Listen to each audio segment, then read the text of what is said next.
I know we can make it if we try. I know we can make it.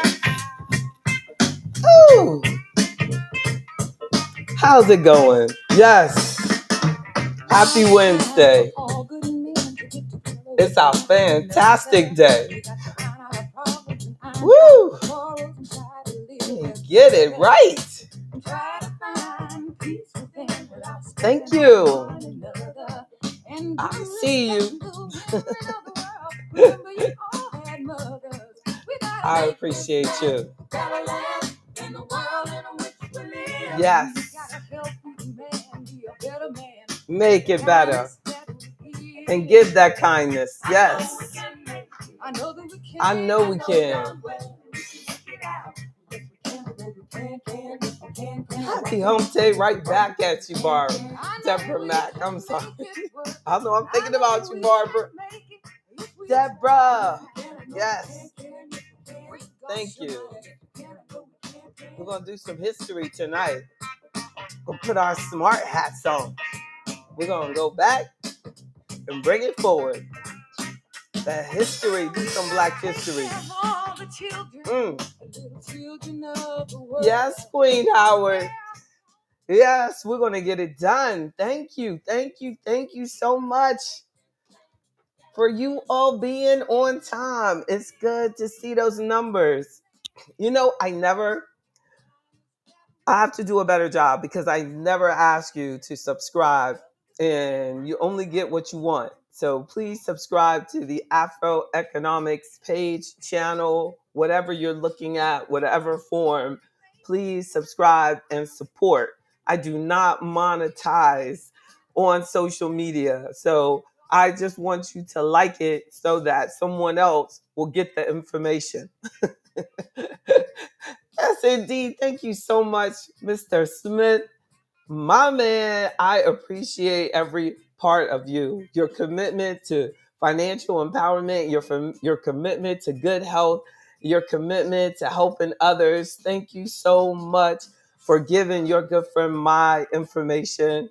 And I'm going to do everything I can to help her be as powerful as you. Yes, indeed. She was talking about you. Meeting people. See, we have to meet people, help people. We can make this world a better place together. Indeed. Yes, just like the pointer sister said. We can do it. We can do it. Make everything better. There's always something that we can share that can help someone else. And even if every time you tell someone the right thing to do, they don't take your advice, you can never give up. Give the next person a chance. Just like Mr. Smith did. I'm sure he tells hundreds of people about me. Over the last 30 years, my brother, we have been building together for 30 years now. I'm telling you. And most of the time, no matter how good your advice is, they're not going to take it. But you still don't give up on our success. Don't give up on the future of our people. We need one another. Thank you so much, Ms. Davis. Stone Mountain, Georgia, representing. Yes, indeed. I have so much I want to share with you all today. So I want to make sure that we look at it. I wanted to talk because there's going to be some discussion. I know it's going to come up politically about unions and labor unions. And I don't know if any of you all are members of your union at work, but please let me know if you're in the union at work. A lot of us don't know the history of labor unions. You know, Dr. Jones, did they have a union when you were? Greetings right back at you. I'm not gonna make you come in by yourself, but Reverend Bozeman says he's on the way. I'm not gonna attack you because you're like, she's gonna try to exhaust me. And I'm not trying to be on, but I appreciate you. You had a union. You had a union. Yeah, like do we know, the history of unions and how they did not want black people in unions? Did you know that? Yeah, like the unions, historically were just not about, King Hollis, the unions were not about letting black firefighters like you in. You remember that? I'm sure you remember that. Like, it wasn't like, and when black people really started being in unions, it came from municipalities. Like, both of you worked for municipalities. It comes from it came from the federal government having unions, and then black people were working there, and then they came and started, being allowed to join. And it's amazing, like, how many unions now, say, oh, well, black people don't get involved in the union, when in reality it's because historically we haven't had a voice in the union, haven't been included in the union, and the union, many cases, only allowed us to get involved because they didn't want us to take their job. Let's tell the truth. When the war, and they sent you away, Mr. Barden, turn on your camera, like the, when the war, and King Hollis will tell us, like, during, war times, the black men were really needed in order to keep the American economy going. And we're talking about, like, World War One and everything. Like, it was like, because a lot of slaves, which I just found out in researching this, that a lot of slaves would run away from slavery by going into war. So if anybody tells you, oh, black men aren't warriors, they don't, they don't do that stuff, that's not true. It's just that when we would get into the army or the military, we would be discriminated against again. No, so it was like, okay, well, here I am. I'm doing my service, but they're not letting me do my dream. They're not letting me become a pilot. They're not letting me become an officer. They're not letting me become sergeant major. They're not letting me, so it wasn't a safe place for us. And what is amazing to me, or disappointing, is that there has been no adjustment. I mean, you think about all of the years that, brothers that spent in the military during times of discrimination, and the things were never corrected on what levels they should have been at, what the promotions that they should have received. So their pension and everything is incorrect if you've been discriminated against, like we were. So when we have politicians that say, I'm not going to do something directly for black people, they need to apologize for that.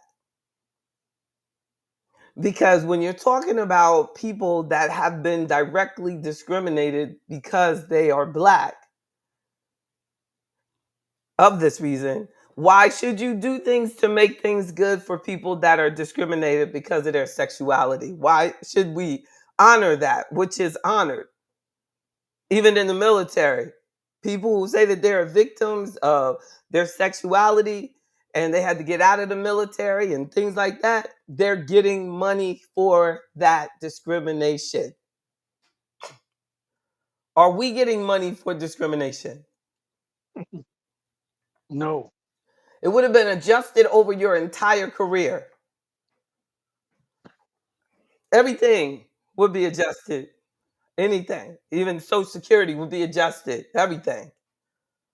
All compensation, when they know for a fact, we know for a fact the banks made us pay more interest when we were able to get a loan. Then we know for a fact that banks only let us live in a particular area.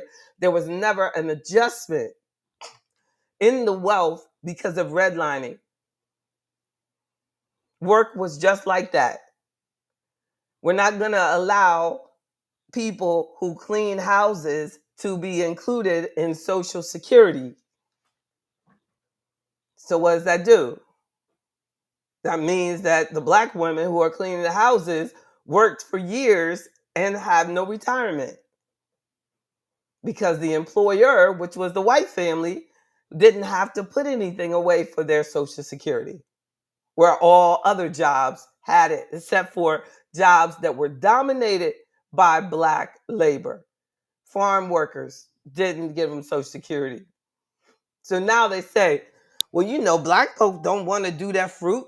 They don't want to do these jobs they're giving into people overseas. They don't want to, because our parents said you better not do that because you're not going to be taken care of correctly.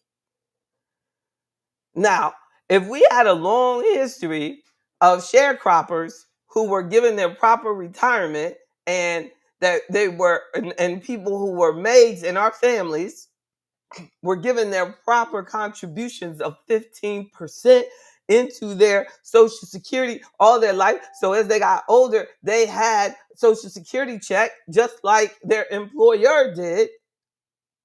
Things would be different for our wealth numbers. But yet we have politicians who think nothing special needs to be done for black people. We need whoever represents us, to step up and do their history. I was shocked to find out that in 1869, just few years, right? After the slavery is ending, the Colored National Labor Union was developed, led by black people, founded in 1869, CNLU, the first national labor organization in the United States to be led by African Americans. But yet, everybody only thinks about that one from the train, the guy from the train that started that union of people that worked on the train and all of that. That was in the 1900s. This 1800s. We have been trying and fighting to get our rights. The CNLU aimed to improve the economic and social conditions of African American workers, black workers, and advocated for equal rights and opportunities in the workforce. The Colored National Labor Union held its first convention in Washington, D.C. in 1869, December 1869. And there were other black labor organizations and trade unions already. They bring them all together. You won't even know about these. The convention focused on addressing racial discrimination in employment, unfair wages, and poor working conditions faced by black workers. Sound familiar? The majority of people who are paid the minimum wage that is not a livable wage are black people. But yet we accept that there should be no public policy that focuses on us. We're more likely to have a job that has no benefits. But yet we are at a loss when we think that we need to have public policy that focuses on us. We just have people who are overkeepers, overseers, black slave masters now, who have decided that they're just going to be confused.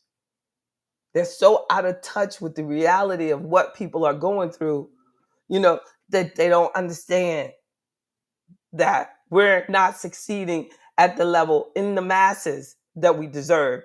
These are the people that fought for people to have the right to go to college. These are the people who paid for their kids to go to college. That now these kids that have gone to college don't want to help and make sure they're okay.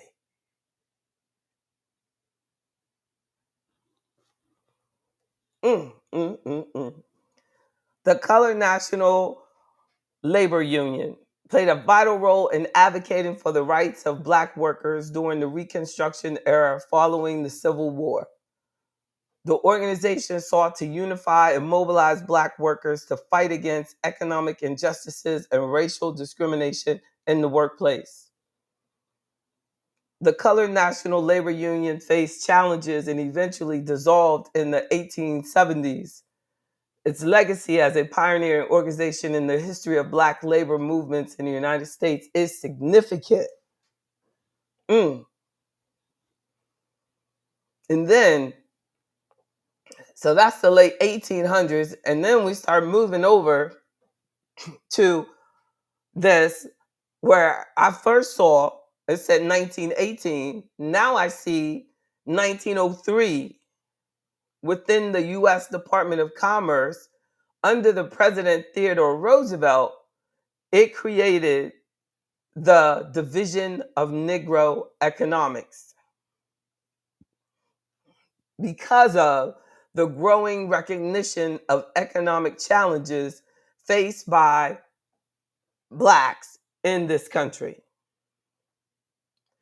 The primary purpose of the division of Negro economics, which to me I found mind blowing because of Afro economics. I knew nothing about this. That was crazy when I saw this. I was like, this is blowing my mind that we had Negro economics back then. The government. So, to all the Black people who don't know, the reason that we need to have Afro economics, I ain't think of it first.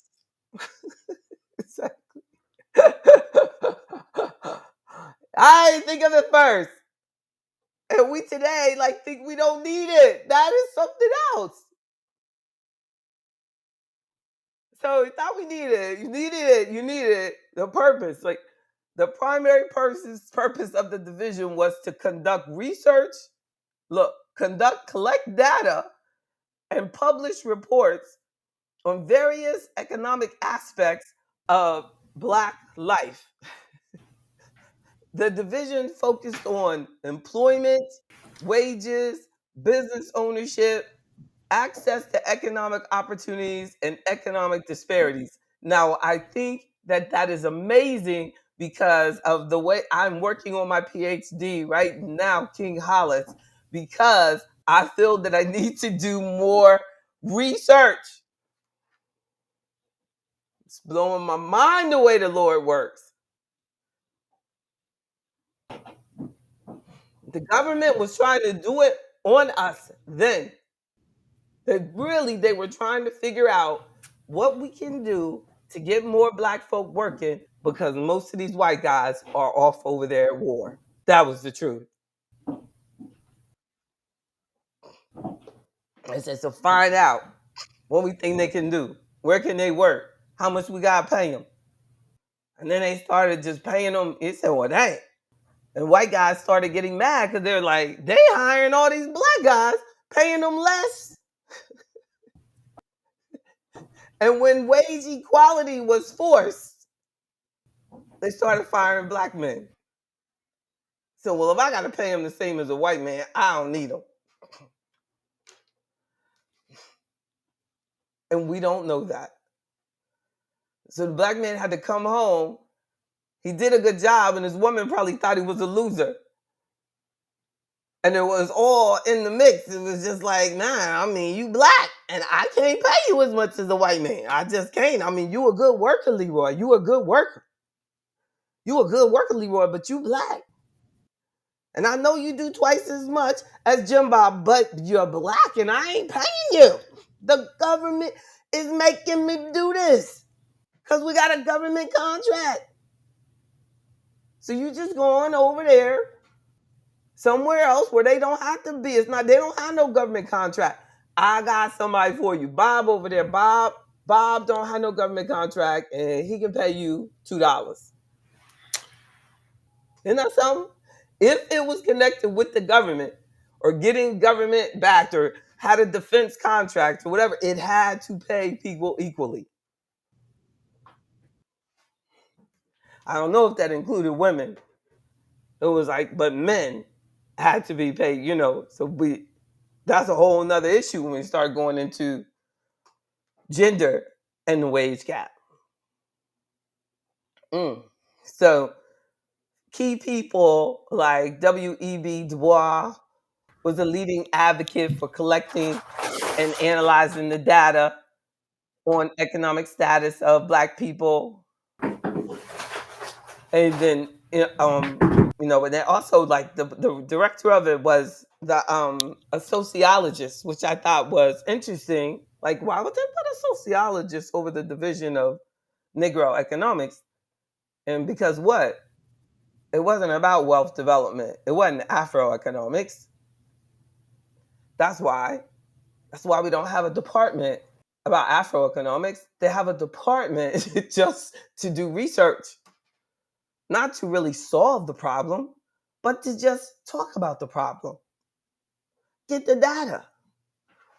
Well, here I am over there with private money, just a business solving the problem.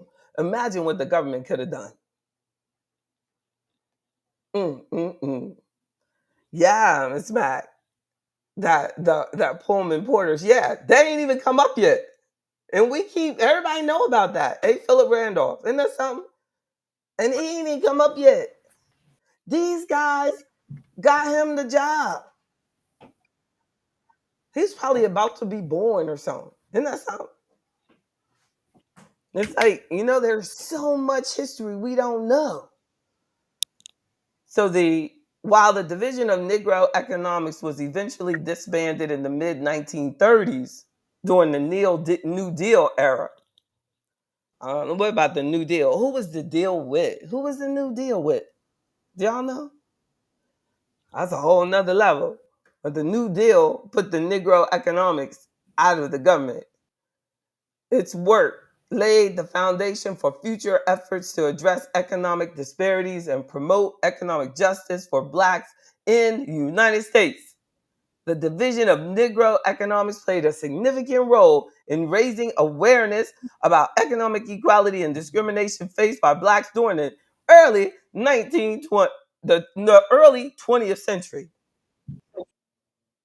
So, overall, the division of Negro economics was an important initiative that sought to address the economic challenges faced by Black people and contributed to the broader efforts for social and economic justice in the United States that we enjoy so thoroughly today. There is no wealth or economic gap because of that. As I speak sarcastically, there is a huge wealth gap. The research is not the answer. We have to be proactive about getting out of slavery, the slavery that we're still in. And everybody that's paying credit card debts, everybody that's doing that, you're killing yourself. You're selling your soul. It's handed over. All these people did everything they did to get you away from this, and now you're just giving it away. You're not even paid correctly. And out of the little pay that you get, you're giving it away and taking trips to Dubai, escaping from what? Going and giving your life savings away to, some society that I know we talking about the United States of America, and we're going over to countries that don't even want women to show their hair. And y'all talking about rights and all this over here. And you go over there to promote economies that don't like us at all. Isn't that something? That's True. funny. True. Right? Right? Exactly. But Exactly. true. They look at us. They look at us coming in. They go, look at them Negroes running up in here. We got all the oil in the world. These Black people ain't got no natural resource. They ain't got nothing. All they did was work so that they can give it all back. Give it to me. Give it to me, baby. Baby, give it to me. And then just give it away. Lord. So in 1619, that's when we first came. 1739, there was something called the Stono Rebellion in South Carolina. That was one of the earliest slave uprisings. 1739. So if anybody tells you that like we were always excited about, being slaves, that's a lie. Because I also like we have been fighting for our rights from the second that we got here. Believe me. And there was Yeah. these are only the ones Mhm. that white people have bothered to keep a record of. And was 1739 down in South Carolina, the Stone Rebellion, a powerful act of resistance against the brutal system of slavery that oppressed and dehumanized African people. The rebellion was sparked by a group of enslaved Africans who seized firearms and ammunition from a store near the Stono River in South Carolina. And they told them that we don't like being slaves and we're going to the Spanish. We're going to, it said they're going to march south towards Spanish Florida, where they hope to find freedom. It was a bold and daring attempt by enslaved Africans to resist their enslavement and fight for their rights and dignity. And it said the brother that was leading it, he said he had not converted. And I thought to myself, like, they have a quote, like what he was saying, and what he said. And he said, when they caught him and he knew it was over, he said, we don't like being slaves. And, I don't know, they tried to, I guess, convince them that we got you over here on this boat. And, look at this. Look at, we got all this stuff, and we're going to let you eat all the pig you want. And, why? I don't understand. And then the Africans said, no, we don't like it here. And we would rather go fight with these people over here that need soldiers than to do this anymore. So do what you got to do. And they hung all of them. But with every one of these rebellions, they will tell you exactly what little ass number of white people they killed. They never tell you how many black people they killed. Even if we look up the Nat Turner one, it don't tell you how many black people they killed. But I think Nat Turner had like a huge number of 50. Like, that was like huge. That was huge. Probably this one like 3. They only had any guns. The guy, when they caught them, this guy, they said they had no guns, nothing. They just stole that, but it was gone by then. They surrendered, and they still hung all of them. But we, unfortunately, are under this foolishness that we think that we're violent people. We're not violent people. We are peaceful people. When shoved in a corner, we say things like, I rebuke you in the name of Jesus.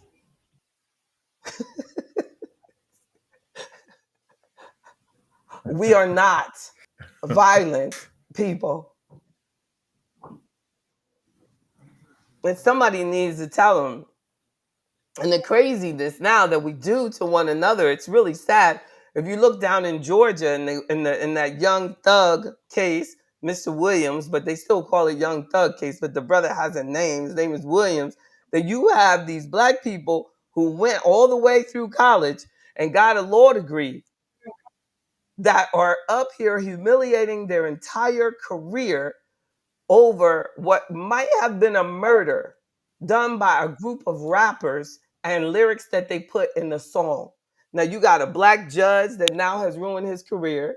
You got Fonnie Willis saying that if you put stuff in a song that I'm going to tell everybody. Now you got all of these white people down there, defense attorneys, making these prosecutors look like complete overseers, ignorant black folk, ruining that boy's career because he's actually trying to do something right. Somebody did something wrong, but at this point, he looks like the innocent one. That means they have done a horrible job with their careers.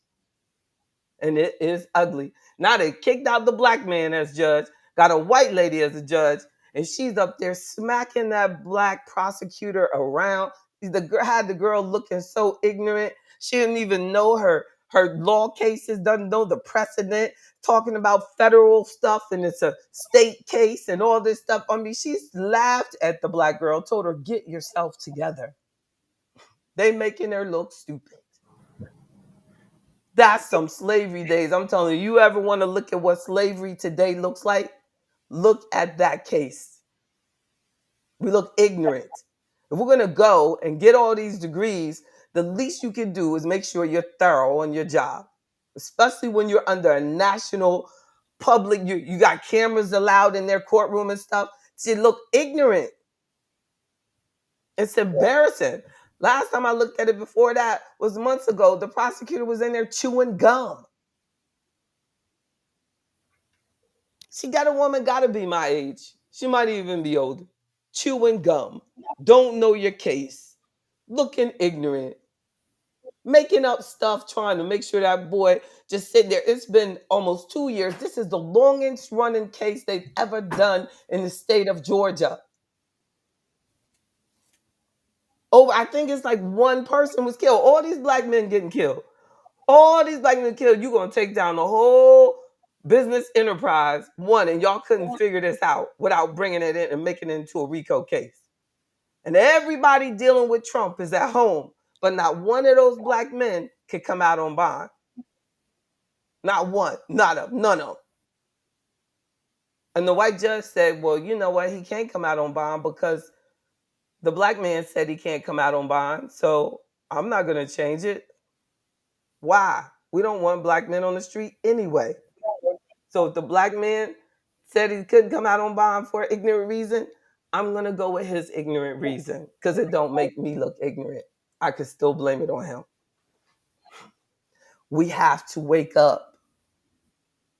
We have to wake up. We come from this. We come from a long history of people fighting to give me the right to have my own investment firm. And when you do something stupid like that, you see people in my type of situation and start robbing their own people, taking money from their own people, doing this stupid, you know what I mean? They don't understand that that is a disgrace to everybody black that came before you, that sacrificed their life for your freedom. I truly know for a fact that members of my family were raped just because they were slaves. And people that are not motivated to be their best, when every day you wake up and you know that you come from rape, and that doesn't motivate us to do better.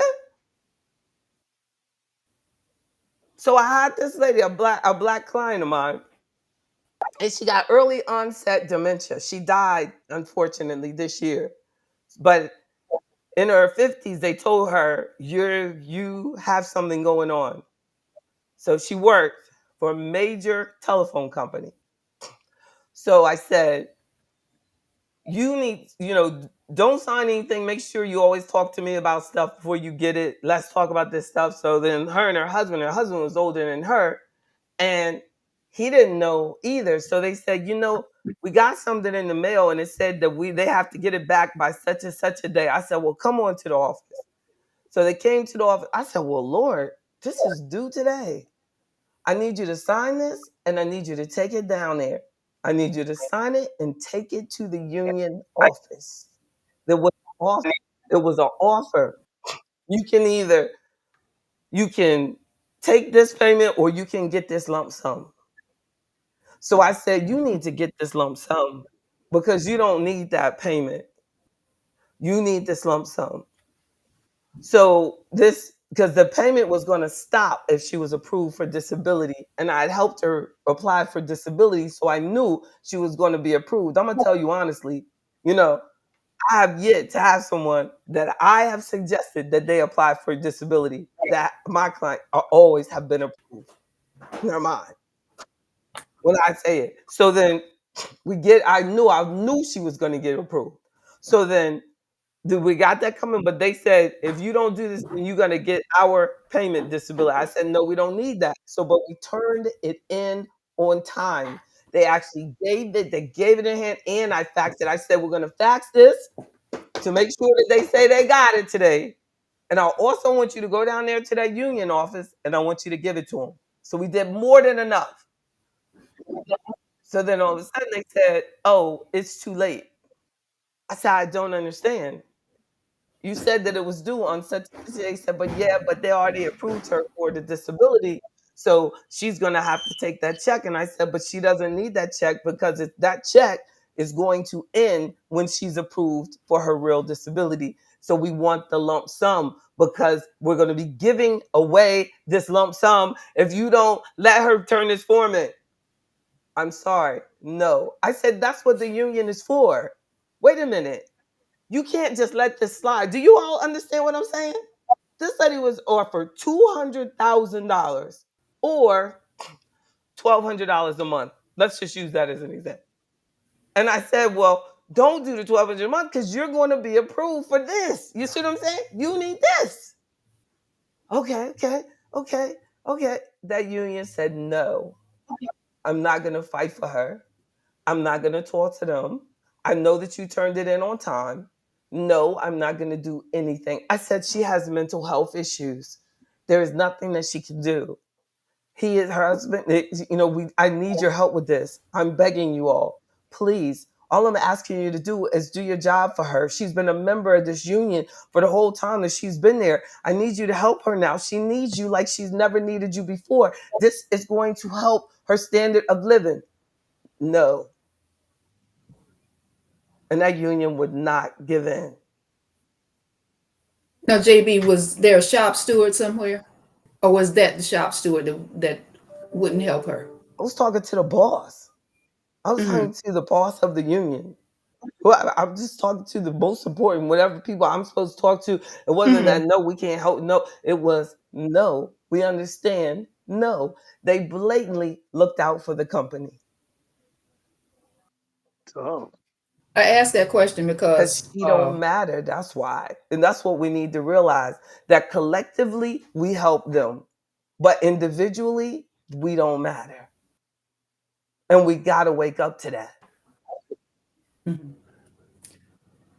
I was asking that question because at one point in time, my brother had a job and he was in a union, and he would talk a lot about the shop steward and how the shop steward, maybe his boss, would break out into a fight or whatever, you know. So that's why I asked, was there a supporting shop steward somewhere that would aid or come to the aid and help in the defense? Because usually with union, you're paying union dues, and that's That's what the right. shop steward's purpose. Well, if this in a shop, like she was an office person, you know, Hmm. a shop is like more of a technical term, but they still have union for telecommunications workers, I mean, Hmm. communication still, workers of America, whatever, still you have a yeah, steward there too. Also, the person that's over whatever, that person is who I talk to and their boss. oh, so he was the Hmm. union president. Exactly. And the boss, his boss. I was going to the president of the United States if they let me through. It was disgusting to see this woman not get that money. And because of the cognitive challenges, she really just did not understand how much she lost.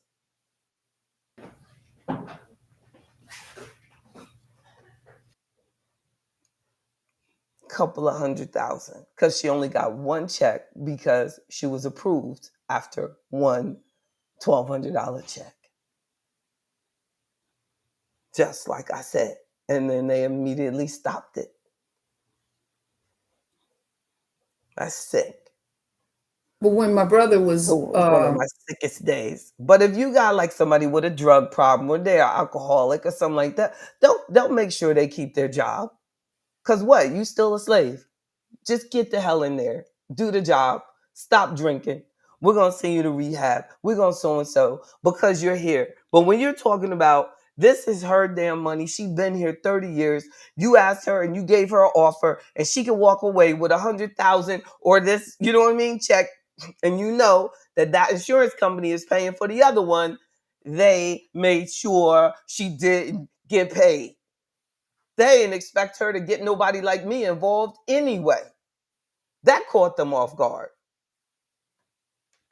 You freaking know that when they did that to her, that gave them budget to do it for somebody else they knew. they said we only have a certain amount of budget each time, and so, and she was, but she responded on time. Now, if you were expecting her not to accept it, that's what you're saying to me, because you didn't think she knew any better. They didn't expect it to come in. Could have been freaking embezzlement. How do we know?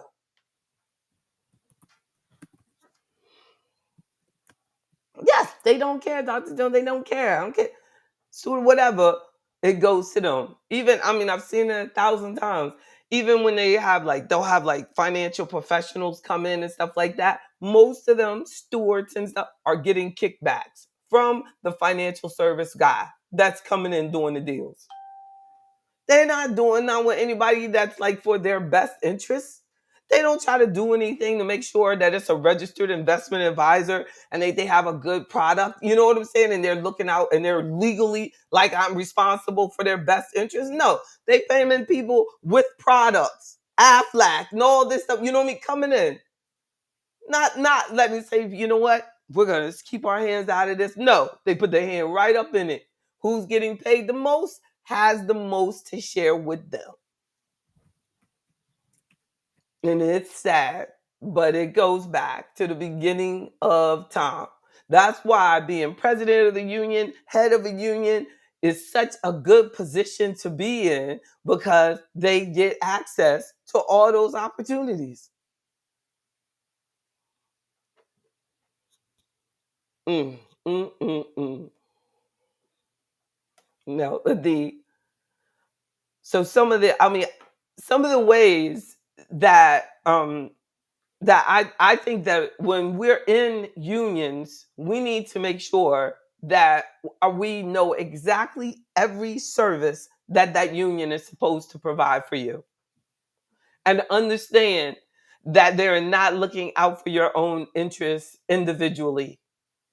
Now, as a group, okay, if y'all want to, I mean, I can't even promise you that they're looking out for the group as well as they should be. No, I mean, I'm sure if you're in it, you've noticed that. You noticed it. That it's like they go in and corporate says, no, we can't do that. And they don't do anything about it. They don't care about someone that can't take care of their own self, their own best interests, then there's no way that you just, that there's that attitude. You have to figure out, like, who the only person who's going to look out for you is you. And we have to start being smarter about how we protect ourselves and our families. I wanted to look at, like, historically, what are the things that we did to stand up for ourselves, um, in addition to, these unions that are created now, and but what did we used to do traditionally, like, when according to research, enslaved people would engage in subtle acts of defiance every day. Every day. They would control how they did their work. They would break things that were needed. They would pretend like they didn't understand because they were enslaved. They would bring into their life daily things that you could do for resistance. In my opinion, the things that we need to do now are learn discipline, stand up for your intelligence, get more confident about expressing yourself and asking for a raise, learning how to communicate your needs and going out there and getting it. And a major way, I believe, of defiance is starting our own businesses and being successful at it. That was mine, you know? Yes. Is that it was mine, like, of just, I'm not going to tolerate this type of behavior against my people. There are many people that work at companies that they see the company not looking out for the customer, and they continue to work there because they're making money. They think they have to do that. You know, they gotta protect, their style of living. I don't think, that is that is in direct defiance of everything that our people should stand for. People were slack back then because they were slaves and they weren't being paid and they were being made to do it. Now we should be excellent because it's an opportunity for us to stay free. We should be excellent in all that we do because our families inherit our spirit of excellence and they inherit our name and what it stands for. But we do things now as if we're slaves. Like, this young lady told me, my friend, he got arrested because he stole something from Walmart, like Walmart needed. Like, that is ridiculous. That is not an act of defiance. That is an act of ignorance. That is their product. That is their product. An act of defiance would be to get some Pampers. You know what I mean? They go and they steal something for their kid, but then you go and buy weed. So what I'm saying? So Walmart's supposed to take care of the diapers. They're supposed to give you diapers, but the weed man get cash.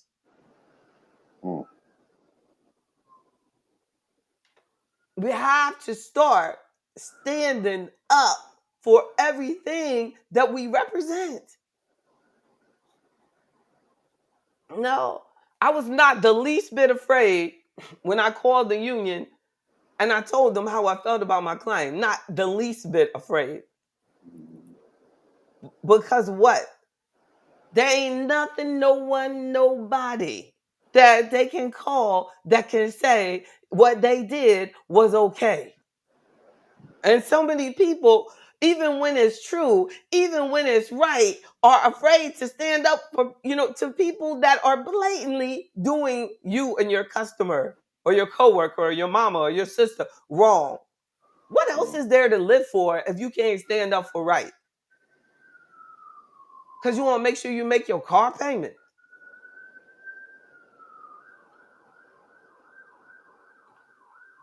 They used to, run away. But at the same time, as some people were running away, like Harriet Tubman said, there were some people who insisted on staying. They're like, what are you talking about? I like massa. That's what good. you know what I'm Massa saying? good to me. Yeah. Massa Massa good to me. I don't know what you want me run through that woods. And you want me run through the woods and stuff like that. And when I'm gonna sleep on the ground, I'm gonna sleep on the ground. Girl, I got me a cot. I got a cot back there. And that's what we're doing when you settle. When you don't go and complete your project. When you don't go and finish something that you started because you know that you need it. When you don't pay your bills on time, but yet you want to go on vacation. So you ruin your credit. So then every time you do buy something, you paying more for it, even for your little car insurance. Because you wouldn't pay your bills on time. Why you gotta have so much? Because I deserve it. So you're gonna go rob somebody. So you're gonna rob somebody. Yes, and there's so many different ways of robbing somebody. So most people that rob people don't hit people over the head. Most people that rob people are the ones when you borrow money from your cousin and you don't pay them back, you rob them. When you borrow money, from your friend and you rob them. They don't want to think about it, but you might as well have hit them over the head and took the money because you promised them that you were going to pay them back.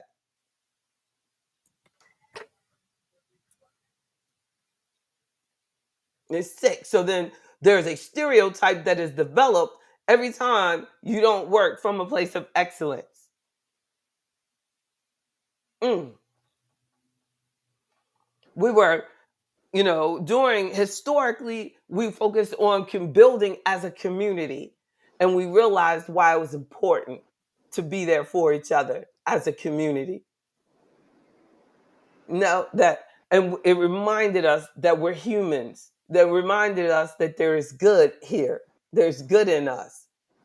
There's always, bad, but you all in Afro economics remind me of my life's purpose: to do good, to do better, to keep going, to do more. And historically, being intelligent, now wasn't it, King Hollis? A black person being intelligent was an act of rebellion. Tell the truth. Exactly. Tell the truth. Exactly. They didn't want you to know anything. You ain't going to court looking like them girls. Do you think Thurgood Marshall looked like that lady in Fulton County and the judge is laughing at her because she don't know the state code?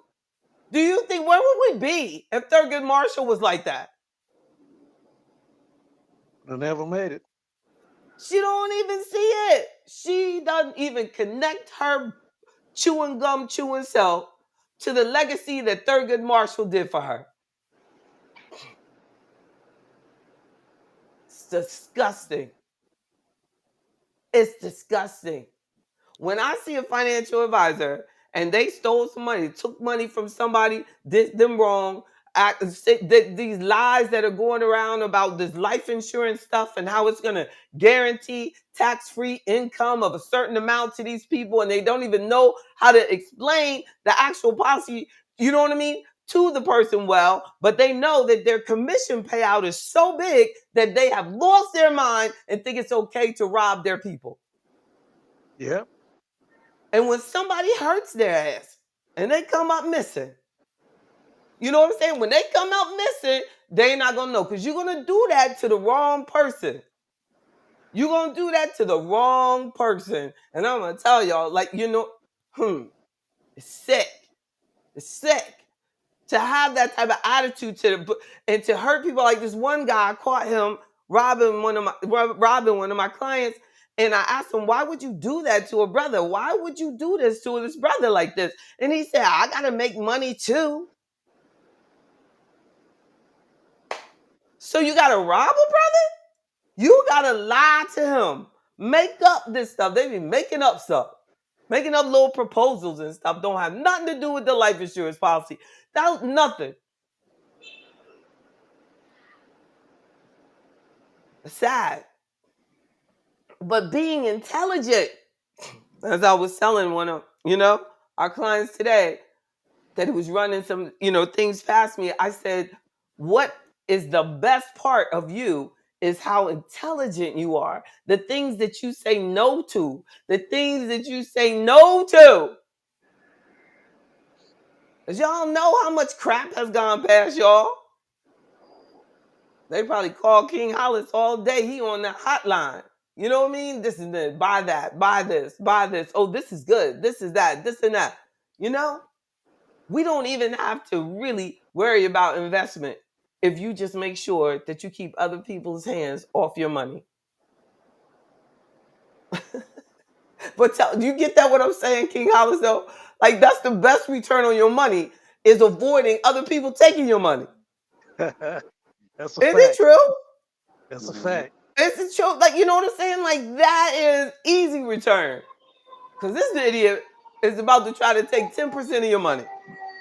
So you just keeping yourself from doing that, wasting 10% of your money, you've already got a 10% return. You already got a 10% return. Because that is the biggest threat to my clients, really, is the stuff that they do that is totally, totally out of alignment. Totally some get-rich-quick scheme.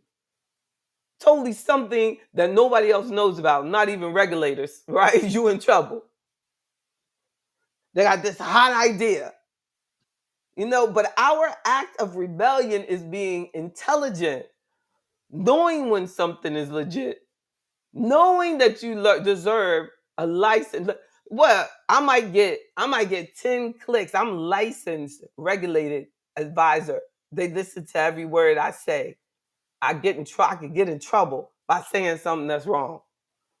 But what do? You go to somebody who's not licensed, not regulated, nobody cares what they say, and they got about 1,000 subscribers. I mean, 100,000, a million, 2 million subscribers, and they go click here and buy some of my units of blah blah blah whatever, you know what I'm saying, and they're doing some, and then when it busts up they have already made enough money to shut it down.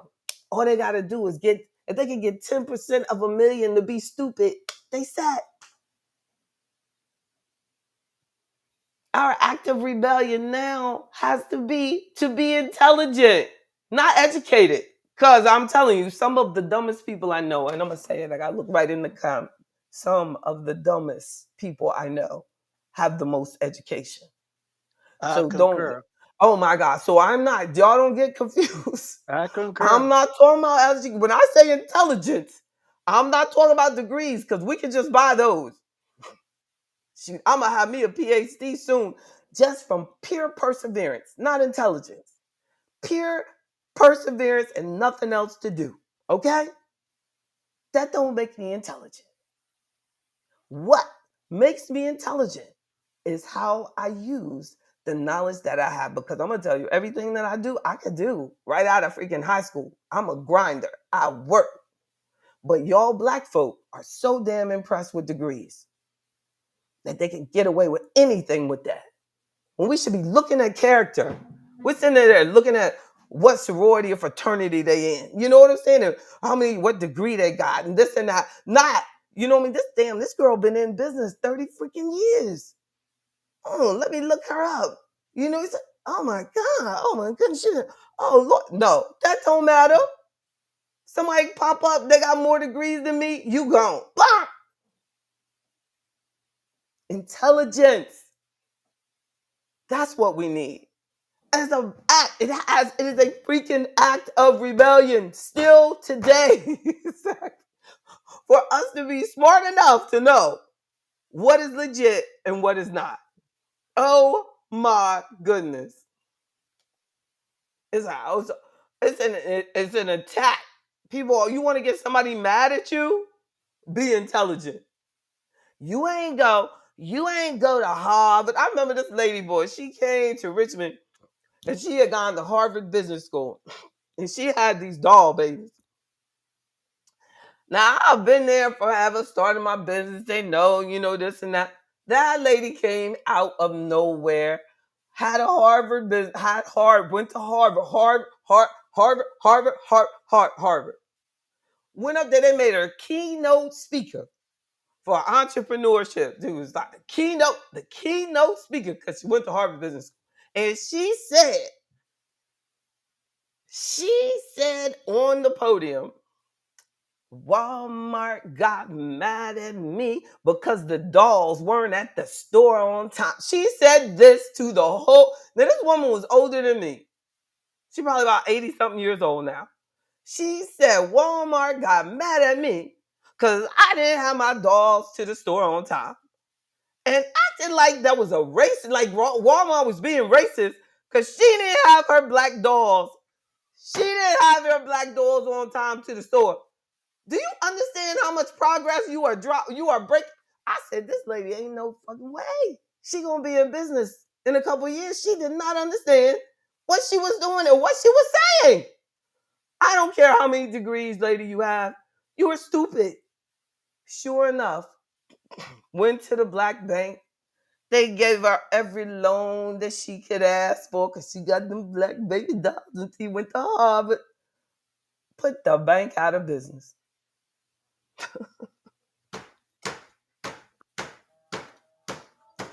That black bank is now white bank. Cause what? So impressed with the titles, with the school, with the stuff, instead of listening to her. Ain't no way if I had a bank. And this lady said, I did not bring my product to the shelf on time.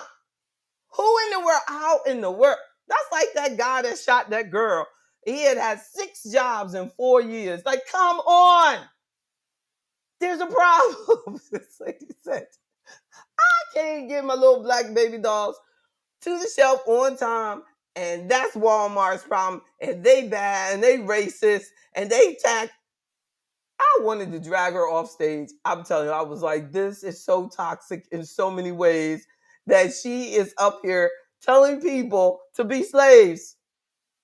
Because you ain't going to be free until you take responsibility for what they have tasked you to do. You are blocking the progress. I put that in my book too. If you're not going to be black and you're not going to be excellent, you're blocking progress for the person who wants your opportunity. Lord knows they never given me that type of platform to help anybody.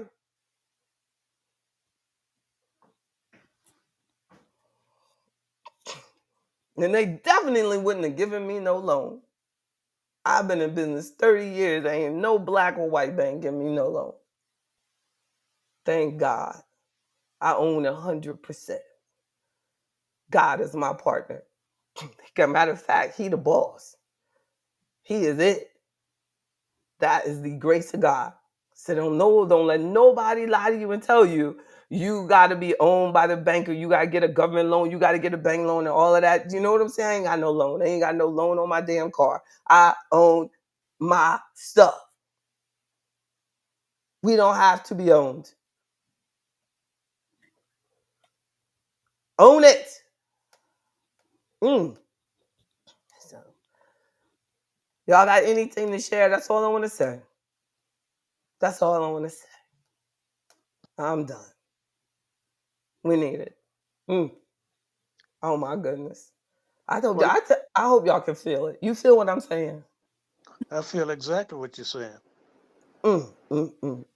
Now, getting back to the unions, I was in the AFL-CIO and with the federal government, and Wow. the president that we had, he was not working for any of the government facilities. Mm. He was the president for the union. So we had an executive board and So, everything. so like you're saying that helped, like that he was focused on it. That helped a lot. That helped a lot. But when you got an Okay. individual that's working for the company, they're gonna be for the if they the president of the union, they are gonna be for the union. I mean for the company. Oh, I see what you're saying. Yeah. So is Uh, that what uh, the AFL-CIO does as a practice? as a practice. And Good not only point. and not only that, I was on the executive board at one time when I was working. Wow. Wow. Wow. So So like, but you would be on the board and you could work for the company, but the I could president, work, but the president didn't work for the company. will not work for the company. He did That's a not good work for the idea. company. That's a So good he was idea. he was paid he was paid by the union. You know However, I what? I know didn't even think about that. however Like, there are like, yeah, there are times that you may have an individual that will be fed money from the companies in order for them to have things turned their way. that's right. I mean, I But, truly believe it with that lady that that company they knew that they were going to be looking good, like, and maybe even they could keep the money if well, they well didn't now let her, if they didn't well let her now get it. nine Hmm. times out of ten, if they kept the money and he kept saying no, he was going to get a percentage out of that. Thank you. Cause I mean, that was a huge lump sum. Like, you know what I'm saying? And they didn't even go through any effort to make sure that she saw the letter or saw the mail. She got it at like the last minute. I said, Lord, well, oh my goodness, it's today. Let's make sure we get this today. You know? By the oh, I was so frustrated. The only comfort was that the cognitive issues were hitting so hard that she didn't know what they had really done. She just said, "Is this bad?" Like, you know what I'm saying? That's just so bad. But see, The see another thing too. mm, They don't mm, want mm. you to go away from the company. What I mean about that is get an attorney from outside. Yes, They don't yes, want that because they don't want the publicity. yes. And see, I was involved in a case like that also. If As if for she, if she was capable, like you have great communication skills, and she was like 30 years younger than you, but she could not. You know what I'm saying? And so even if I couldn't say like because you definitely couldn't afford an attorney. But it was like if we had got the TV station or something involved, they would have felt sorry for her. But she could not really understand what happened. Uh, that's true. That's so sad. But see, You understand. You know what I'm saying? 30 years ago, you understood. but see, what we had to fight with was this. What I did, I went to the post. It was like a library, and I got all of the regulations. Mm, And I came back. So a lot of times we had supervisors there that wanted to throw things in mm, that was not even part of your job. mm. Then we had other people. We had a nurse there that she was working on the base there, and she got sick. Well, anyway, it was a holiday, so the first sergeant there, and they wanted to charge her for Mm, not coming to work. mm. So we went out there to the little meeting that they had, and after they started the meeting, oh, they was pushing her. They wanted to push her. So I jumped in it. I jumped in it. Good for There was, you. yes, I did. I jumped in it, and I That's told her, right. you cannot. I said, now you can cancel sick leave. I mean, annual leave all you every day, but you Mm, can't cancel sick leave, good for you.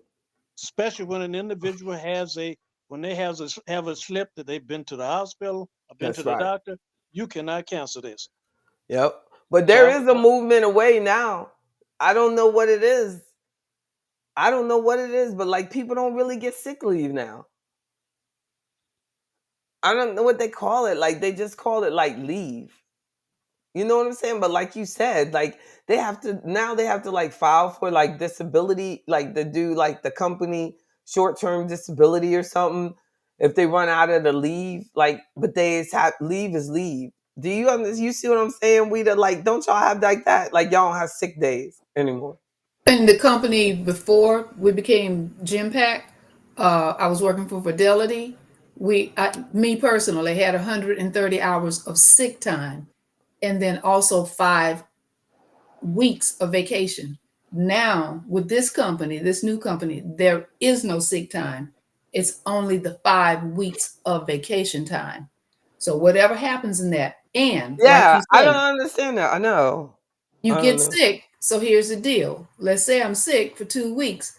I have to go under short term disability Mhm. with note from the doctor and all of that. That's how that works these days. But that's And why they then got rid of you. I mean, that's why they contracted all this stuff out. You know what I'm saying? yeah, That's why it's they're it doing will that. save money. Yep. Mm-hmm. Yep, But they're it like, we save don't money. want to do that no more because they realize all these contractors are not doing that anymore. You know what Yeah. I'm saying? So those companies go out there, come in. You know what I'm saying? And they're not offering a fraction of. But even major companies, the new hires, they won't give them the same structure. Like they'll call it different tiers. You see what I'm saying? So And tier 3 might have what King Hollis had, but the tier 50 that they might be on now, they don't have that.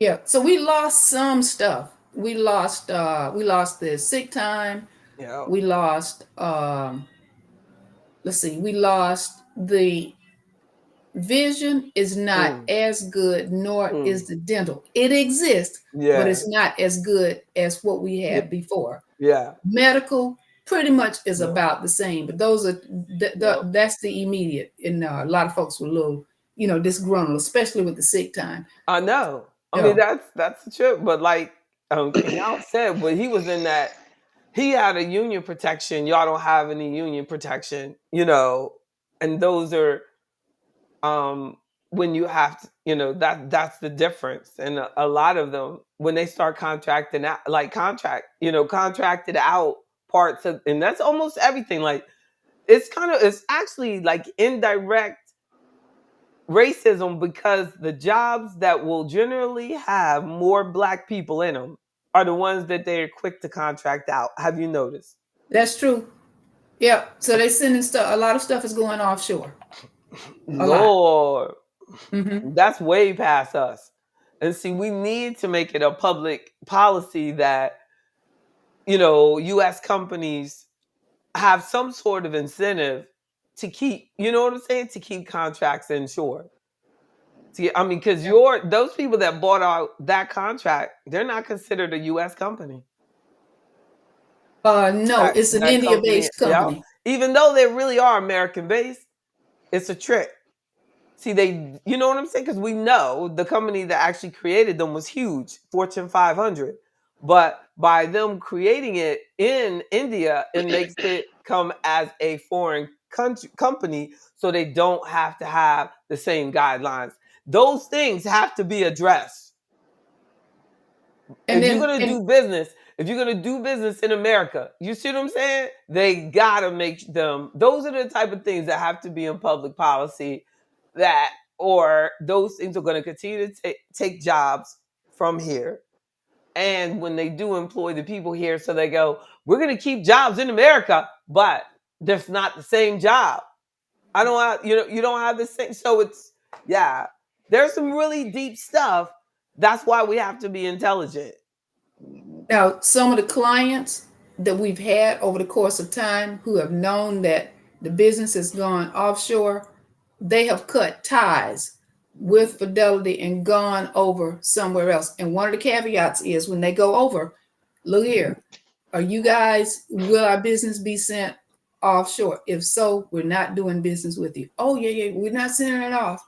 Yeah, Okay, then with that in mind, will you reduce the fees? So there's a lot of stuff like that going on in the negotiation. but they But don't do it immediately. But in a year or two, they do it.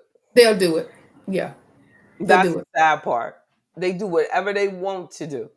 You know what I'm saying? They just do what they got to do to get the deal done. Then they do what they got to do to keep the company profitable afterwards. Mhm. They could take a couple years of losses because of that, but then after that, it's like, okay, we got to cut this stuff over and over. You can see this stuff going on all over corporate, even in the government, even in the United States federal government. They'll have one client, he said that in his group of 10, he's the only one that's a real federal government employee. Everybody else is a contractor Yeah. out of his group of 10. Crazy. That's something. So that means like we have to have individual responsibility of talking to someone like me about how do I build my own future? How do I build my own pension? How do I build my own, we're gonna have to do these things on our own.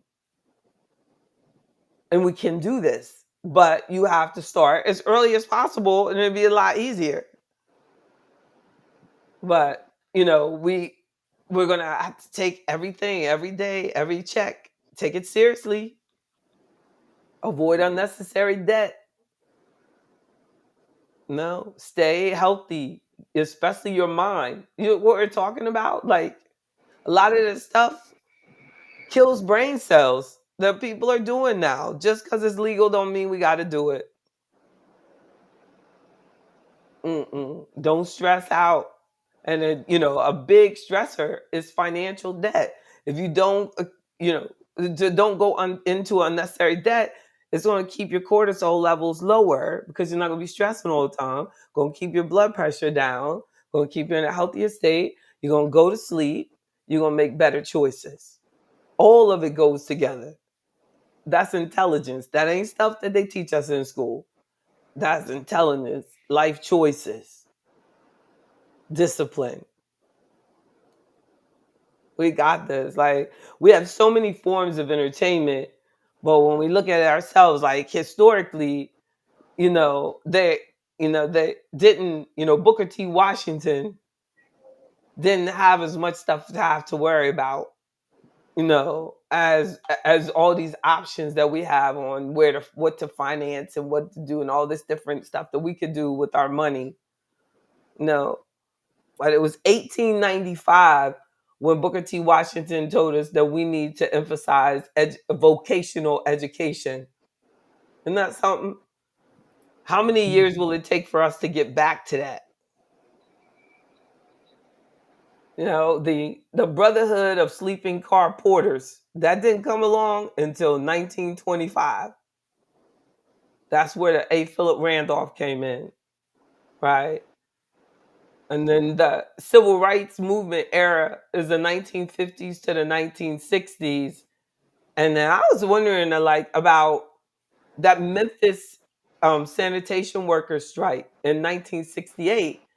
And my question for my research while I was looking was, were black workers involved in that? And I know King Hollis would have known, like I didn't even know, like, I don't know.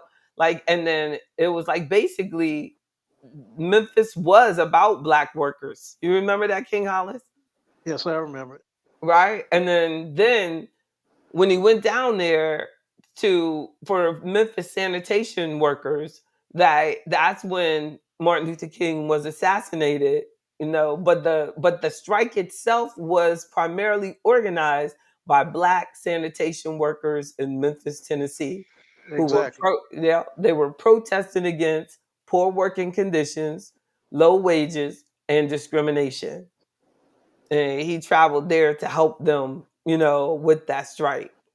Mm, not something. So we have been, as workers, like standing up for ourselves. It's just that kind of now, um, we kind of depend on politicians a lot to do things, and that's not the answer. No, it's not the answer.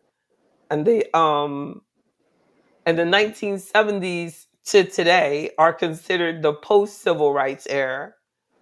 And then in 1971, this brother named Arnold Miller became the first black president, or the first black person to be president of the United Mine Workers in 71. Go on, mine workers.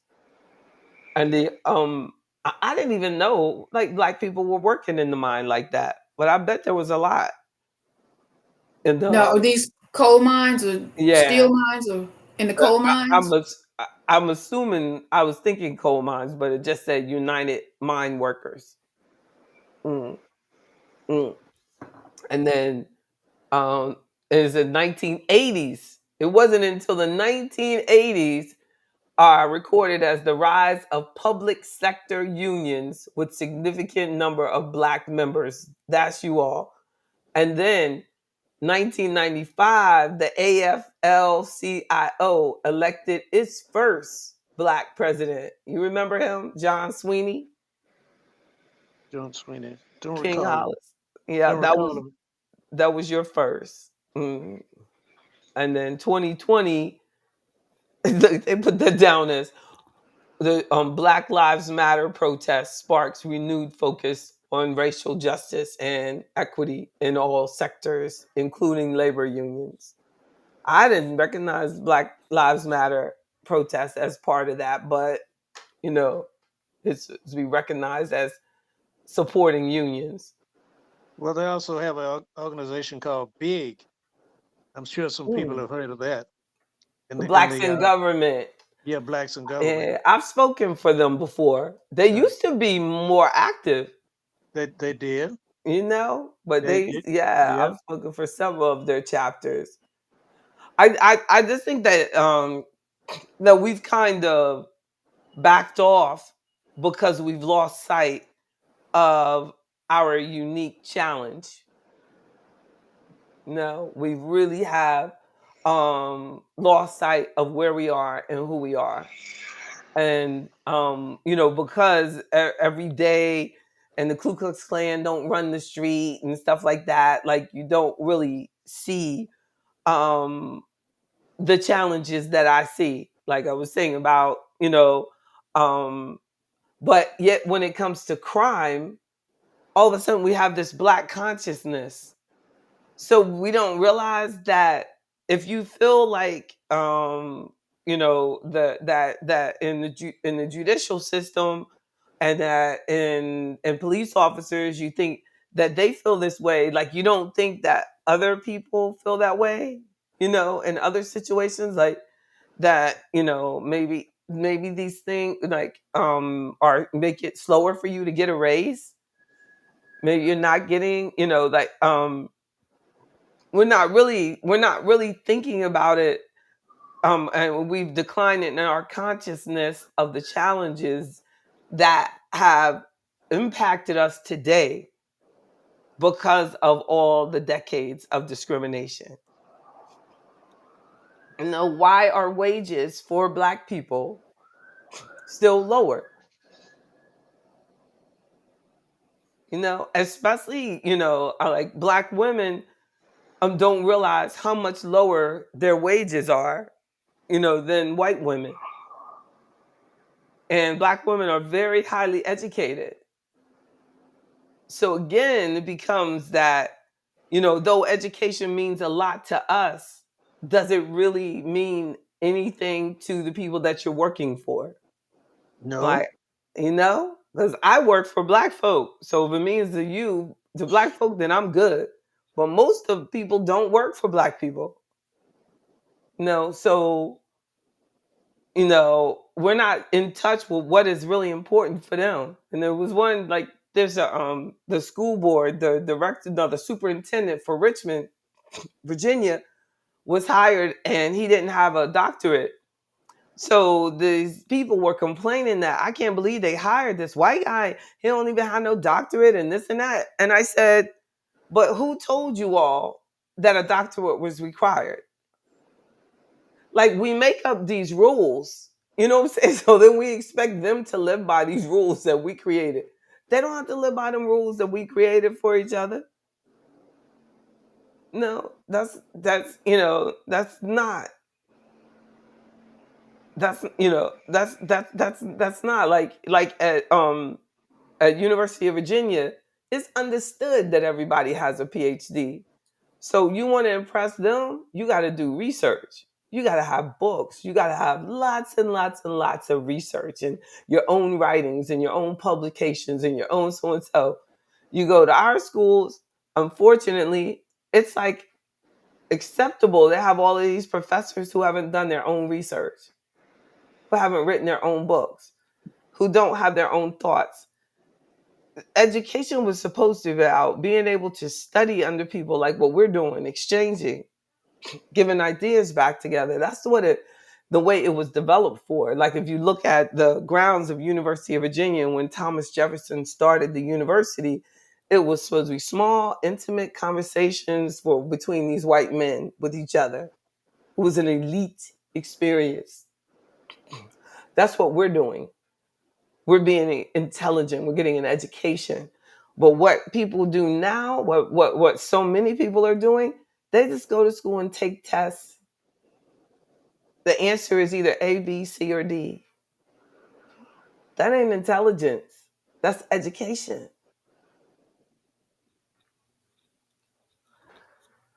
Life ain't no A, B, C, or D. Wealth is not A, B, C, or D. Often the answer is none of the above. Mm. Ain't that the truth? My mic wasn't working. Can you hear me now, JB? Yes, baby. Hmm. Okay. Okay. Yep. Um, Interesting stuff about the unions. Good. My experience with the union was not pretty, but without going into detail, they they they fucked me, but they are still paying me, and they're That's gonna right. have to continue to pay me. That's And right. then when they start finish paying me this portion, they're gonna have to give me my retirement as well. That's right. I get that over and over. You don't know how many members that we have that have been effed by their employer, especially when there's an injury involved. I See, mean, and only my injury was yeah, real, and they asked me for all my medical information. man, all You understand? injuries are real. You can't make And it I with gave them no. everything. I gave them shit they didn't even need, JB. Yep, yep. Doesn't matter. I had one person injured in DC, and his job still follows him around. Still, Mm. like, I mean, he's been away from the job. Like, he's a social security aides now. Everything is, they've been following him around. He feels like they follow. See, they've just been they messed him up, feeling like they following you around. For 30 years. when they really should have given him a settlement, like, and they wouldn't. They refused to give him the settlement. So they just like basically want him to die. And that's why I told him, I was like, they just want you to die. Yeah, yeah, So they just keep holding it out. yeah. It's But as long as so they pay inappropriate. me, they can hold it. As long as they Amen. pay me, they can hold it. They can hold Amen. it. Amen. It's sick.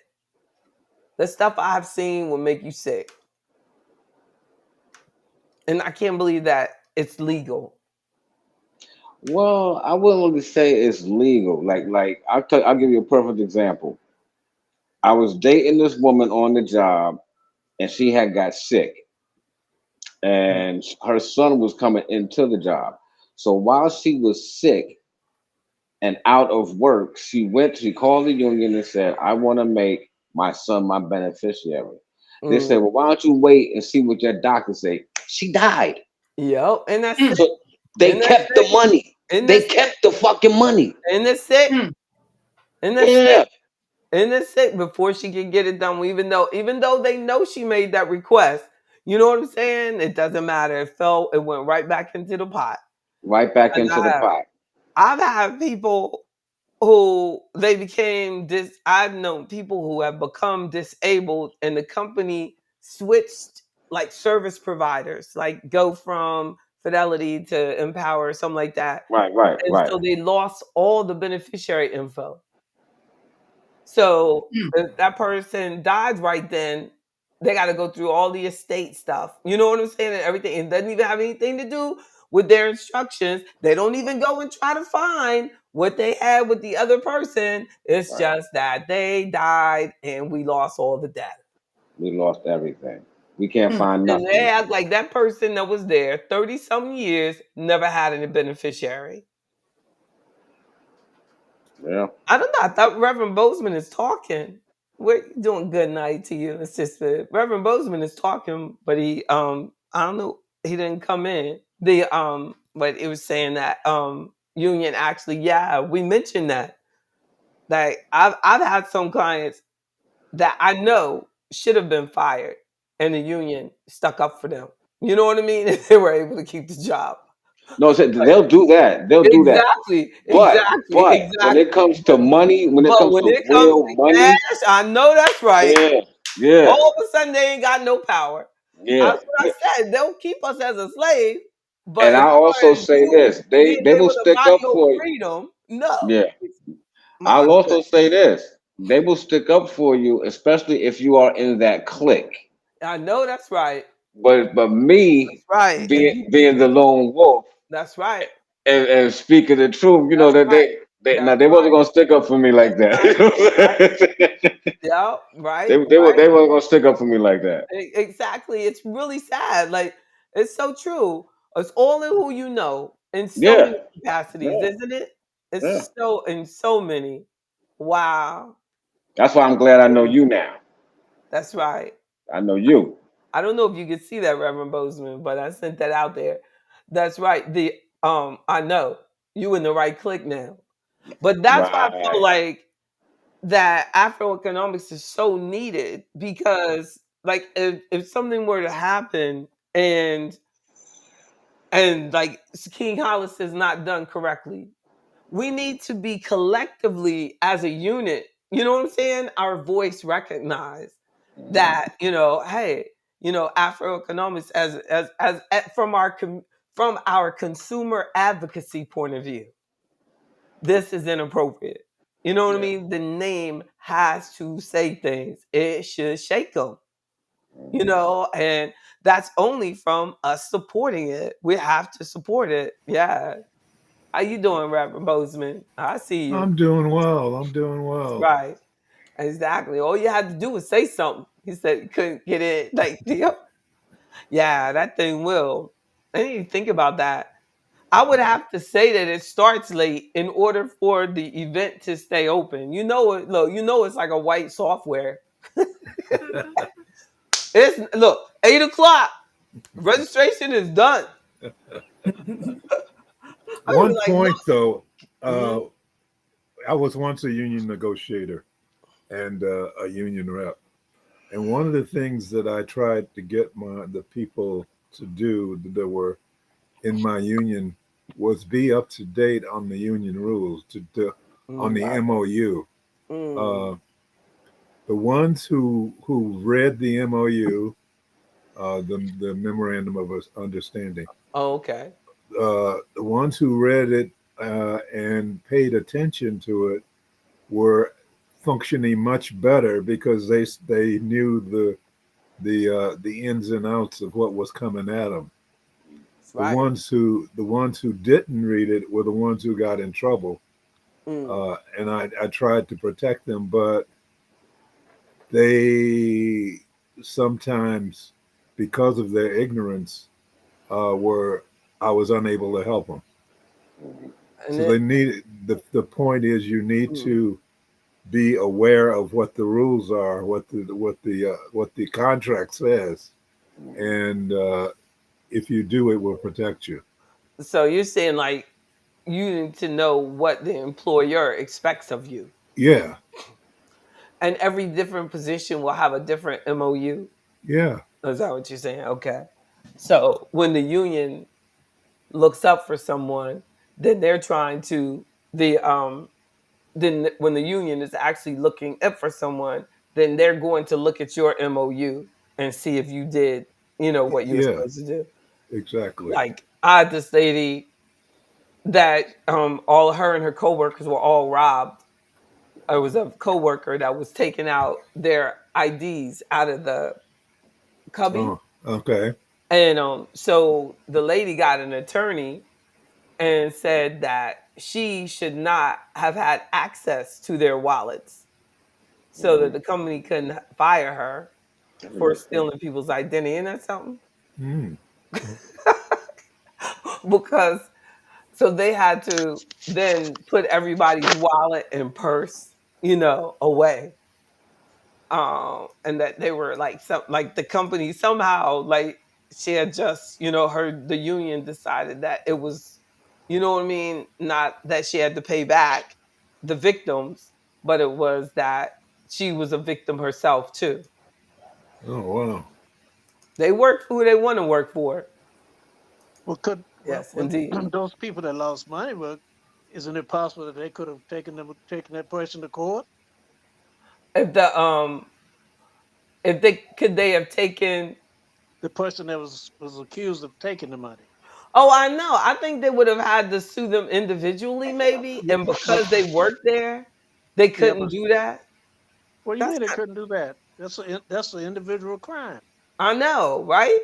But there Yeah, was but some of it, they even were though like, but the job was even though like, it yep, happened, even though it happened there at the company, yep, you can still file a suit against that person individually. yes. That's true. That's It true. should have been criminal Good against to that see you, person. Mr. Hollis. Good to Yes, see you also. indeed. How It's you the doing? king, the I'm king, doing well. King Hollis. That's King Hollis. That's right. And I know, and I don't know if they. I don't think that the employees ever sued the person individually, but they were like in shock that she was able to keep her job, after doing that. But I don't know. Like somehow they probably had to do something like, but I never followed up on it. But they were just like shocked that the union had made sure that she was treated like a victim also, and Well, that because of see, that they all had to have locked up things and all this uh, stuff.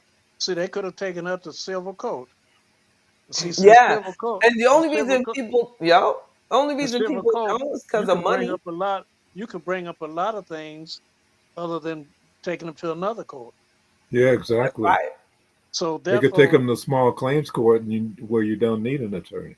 yeah, you can start there. But then if that doesn't satisfy you, you can go to civil. You can go to civil court, And just, which like yeah, I say, you okay? That's the same as a murder trial.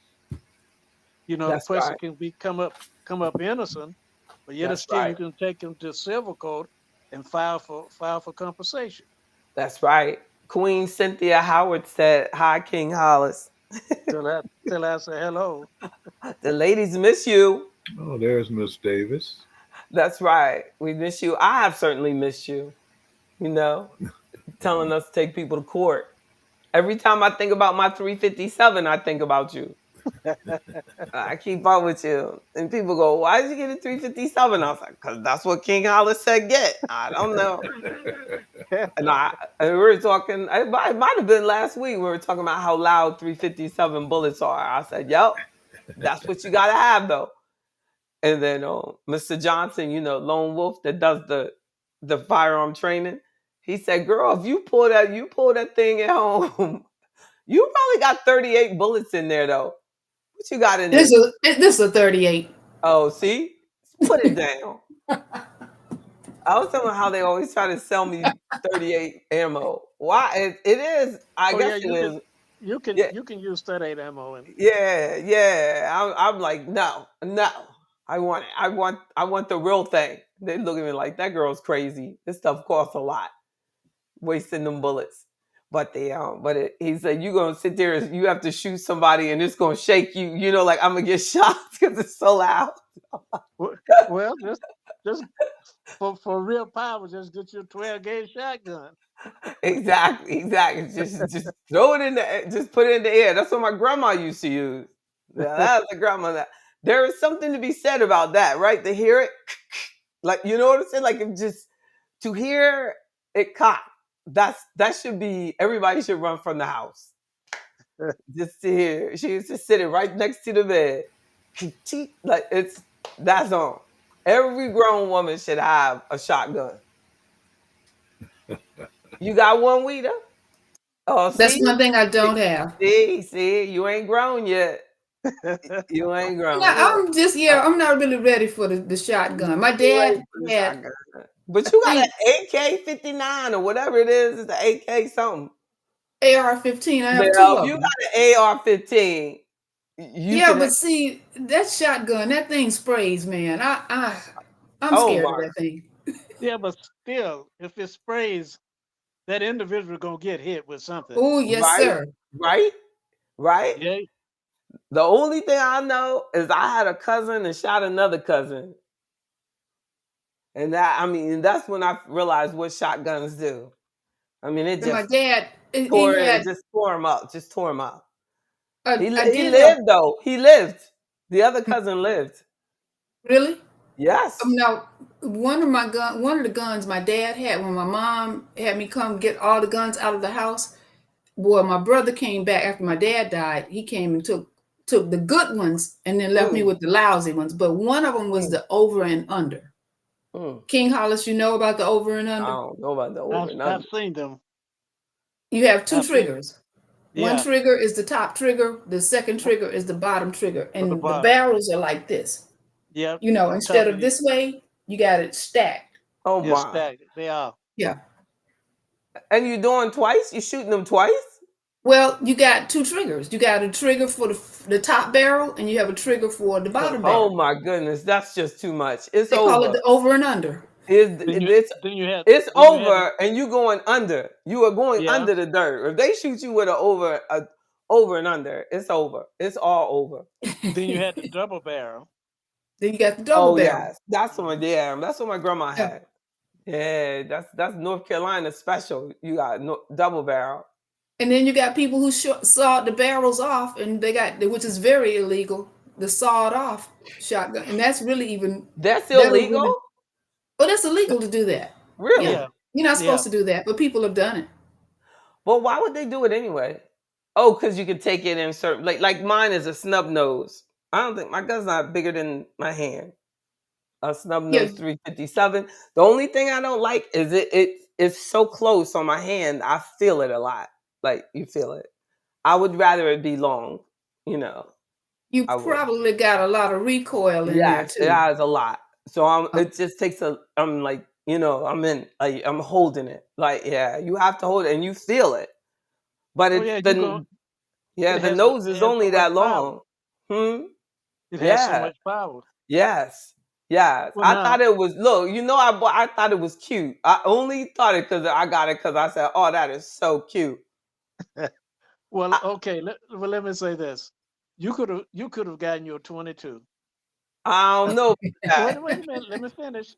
May I finish? Uh-huh. Majority of the people used to get killed with Saturday night specials. Mm.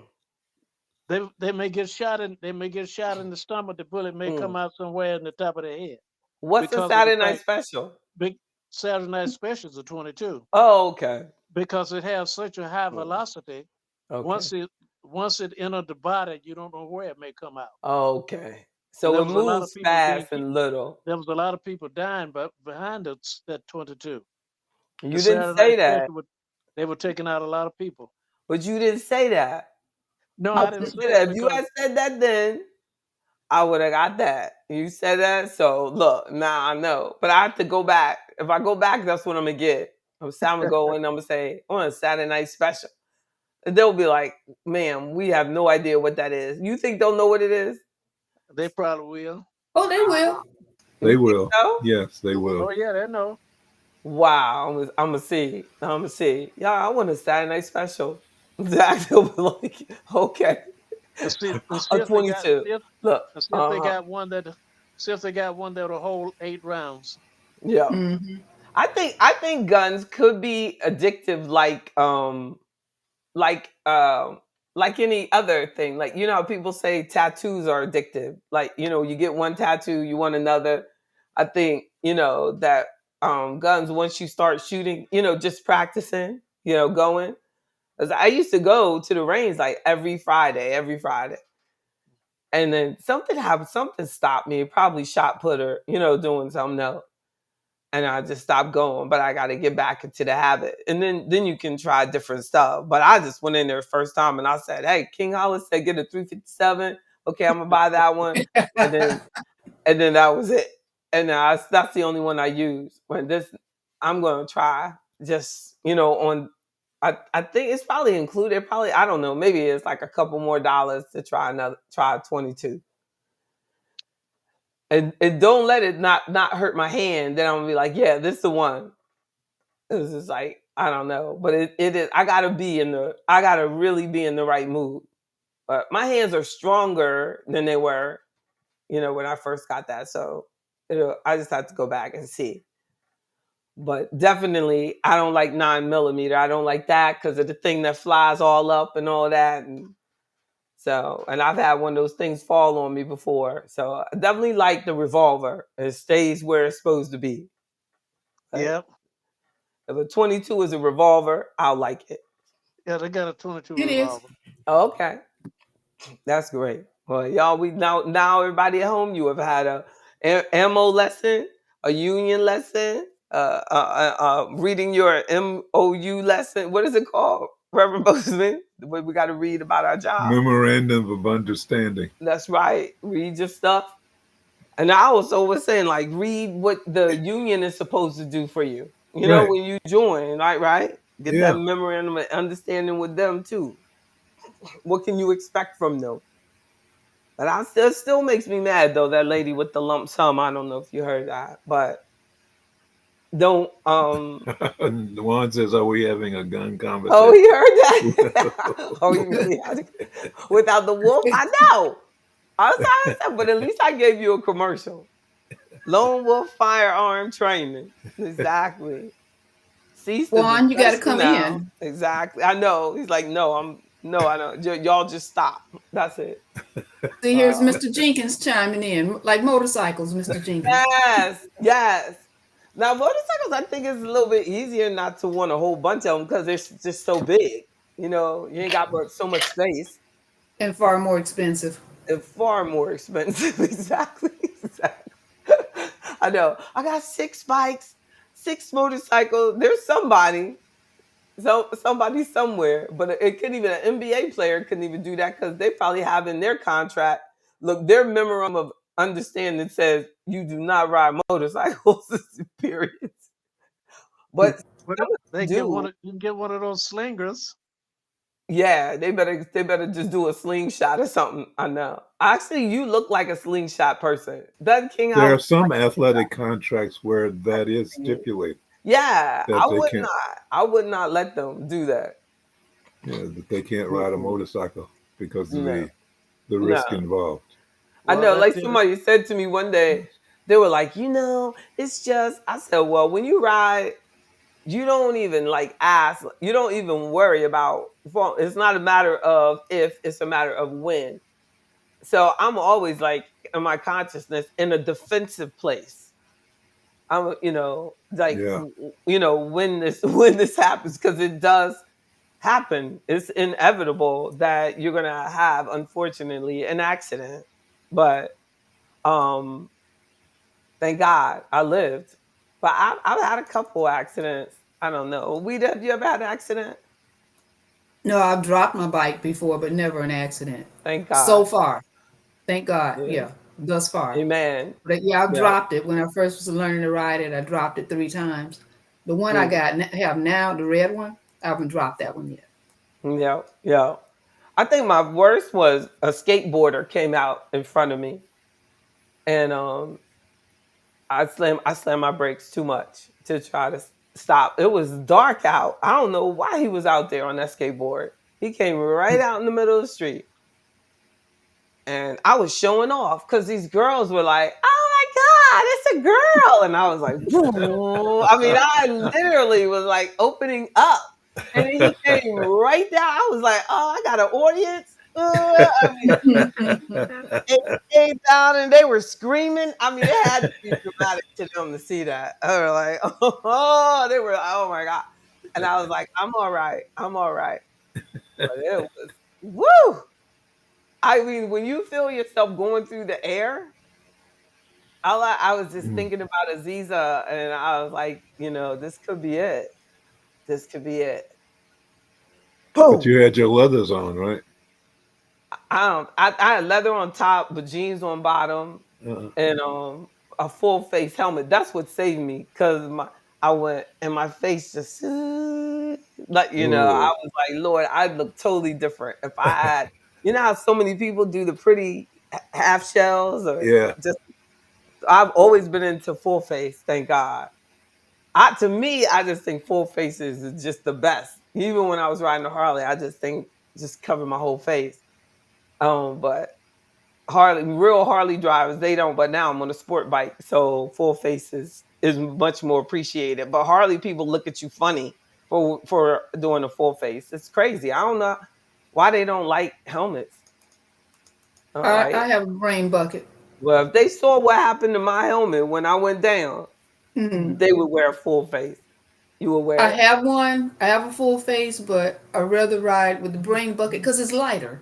A brain bucket. The yeah, Like it's like a kind of policeman look? and they have some that look like little caps. Yeah, Yeah. yeah. I used to have one of those for parades. That silver Yeah. one, you know what I mean? Mhm. All chromed out, just for a parade though. As soon as I get, you know what I mean? Like spot, I don't know that, but yeah, I gotta have that full face. It's not hot to me. It's not. You just get used to it. But Ugh, Now I know you think it's hot. and I Oh, wanted heavy. I wanted a motorcycle until I was working in the fire department, yes. and I started Yes. seeing All I you started saw seeing was the the ac- bad. I Yeah. started seeing the accidents and stuff. That changed my mind. Yes. Yes. And you can't really. I know why it happens, because you really want to have a good time. You know what I'm saying? So they're pulling it. They're just pulling it. And it's like, but people drive so crazy. You know what I'm saying? Like you have to be wide open in order to really enjoy the bike. You have to have like a big highway open. Because people are so sloppy. They don't care. And I don't understand why people start trying to race with a motorcycle. Like, they'll think they can go faster than you and all of it. And it's, so if they really, and then like you said, especially in Maryland, those guys be doing wheelies on the street, and they just do some crazy stuff. You're right about that. Maryland is no joke. They just think they in Florida or something. You want to see wheelies on a motorcycle? You can be on 95 in Maryland, and they're That up on more. you're They right. just be up. They think that's funny. Oh, oh, have both. Oh, you have both, John Conover. Good to see you. Yes, indeed. Got a H do you like a grown man. and a sport bike. I love it. Buy used during the cold weather months. Good idea, Mr. Jenkins. Yes, I saw a friend of mine. He bought a used HD and did most of the work on it himself. See, but you have to be that type of person in order to really do it right. I don't do it. I don't even know how to put air in the tire of my cars. You know what I mean? So I'm definitely have to buy it new. We'd have probably like done stuff on hers. I ain't gonna do nothing. I ain't gonna unscrew nothing. I'm not gonna. Only thing I can do is put the battery tender on. Can That's a you know big how to check fatigue. your oil at least? I don't know how to check my oil. Can't put air in your I tires? can't put air. I can't even put air in my car tires. Okay, can you check your oil to your car? I can't check my oil to my car. I did it on the Jeep one time. Oh, Only cause JB. only cause it was going ting ting ting ting. I said, I think it needs oil. Oh Well, my. you need a class. You need a class. I'm just give it to you. You I need a You said, got class. to Lord, be joking. I said, Lord, this thing is like going ting ting ting. You know what I'm saying? I think I should put some oil. So I put some oil in. It was very exciting for me and Aziza. We were like, wow, Mom, we're putting oil in the car. And I was like, I wonder how much. Then you got that challenge, like how much is enough? Or do you put two or one? That that's on a But you're whole at that nother point, you level. need two. You know what I'm saying? There, like King Howard said, we need a whole class for You need a class. yeah, yeah. And You- I'm telling you, on my new car, it has no flat tires, right? So the thing says all your tires, that's what the dashboard says. And I keep driving and I gotta stop driving it. It says all your tires need air. Don't go over 80 miles an hour. So I'll be going like 79. Isn't that ignorant? Oh God.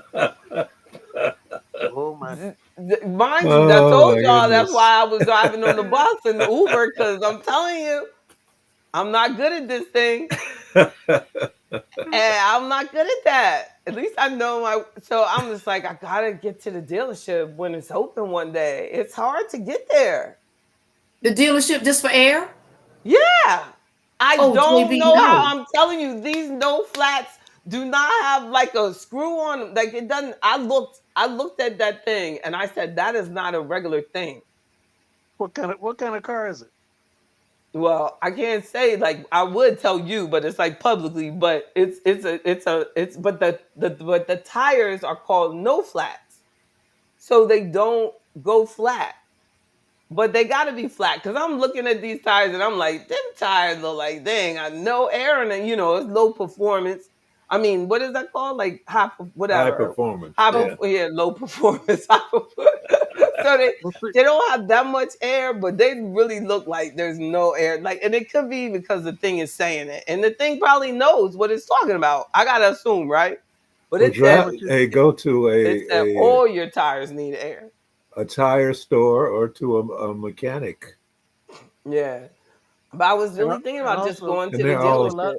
a lot of But your you're cars right. No, now you don't have have to go to the dealership. Just go to no. a tire store and But tell then them. they can't reset. In order for that to come off my screen, it says then you have to reset. But You can but do it by but your but way of one your of steering but one of wheel. the members he said you just need to look up in the manual to reset it. And that. And your steering But wheel will tell you how to reset it. yeah, You got to just follow the in the instructions. manual. But I But do if you need to go get to a that air in tire there. store and they put air in, they know how to reset it. In that case, really I'm gonna try to look it up on YouTube. Putting air in that tire. I need to Mm, know. mm, mm. But I'm telling you, it doesn't have a screw cap. It just has like a plug. That must be like a new thing. It just has a plug. Wow. Like you just go like this. Hmm. But that must be a key component on how they keep it from going flat. You see what I'm saying? Yeah. Because it's not supposed, like, even if it gets poked by something, it is like not supposed to ever go flat. I'm Mhm. surprised that nobody has said anything about no flats yet.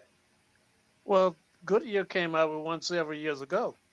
The no flat. Like, yeah, It- I was hoping that somebody would say yeah, this is like, yeah, yeah, you put the they tire. came out with one several years ago, but the way it was set up, you had an inner tube in it, then you had another tube within that, then you had a tube within that, then you blow the tube up. Once you blow the tube up, it has if there was a nail that stuck in it, it had something in there that seals it, so you wouldn't have a flat.